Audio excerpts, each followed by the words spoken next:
Rencana pemerintah memasukkan materi bahaya merokok ke dalam kurikulum pendidikan tingkat sekolah dasar disambut positif praktisi pendidikan. Penerapan materi bahaya merokok dinilai sangat efektif membentuk karakter siswa.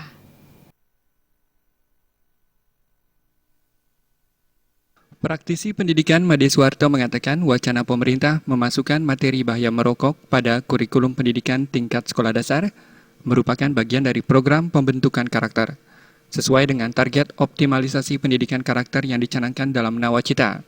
Untuk di Bali, pihaknya berharap besarnya dana bagi hasil yang didapatkan dari dana cukai rokok bisa dimanfaatkan untuk pengembangan karakter siswa melalui program percontohan atau pilot project.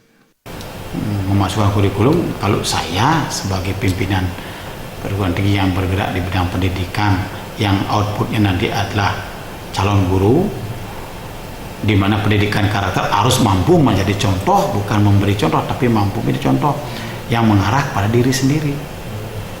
Ya harus, tidak boleh. Saya mendukung program seperti itu karena mahasiswa kami, sarjana yang kami lahirkan adalah sarjana yang tanpa rokok, bebas dia seperti itu. Sekali lagi, dengan gampang kita ketika berbicara melarang orang tidak boleh merokok karena kita sendiri lebih dulu melarang diri sendiri.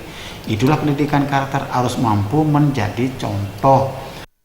Rektor IGIP PGRI Bali ini juga menilai rencana pemerintah memasukkan materi bahaya merokok pada kurikulum pendidikan tingkat sekolah dasar akan menguatkan berbagai peraturan daerah yang memiliki komitmen kuat memerangi bahaya rokok. Untuk lingkungan kampus, bahaya rokok sudah semakin membudaya karena telah lahir kesepakan kampus bebas dari asap rokok, bahkan bebas dari iklan dan reklame rokok.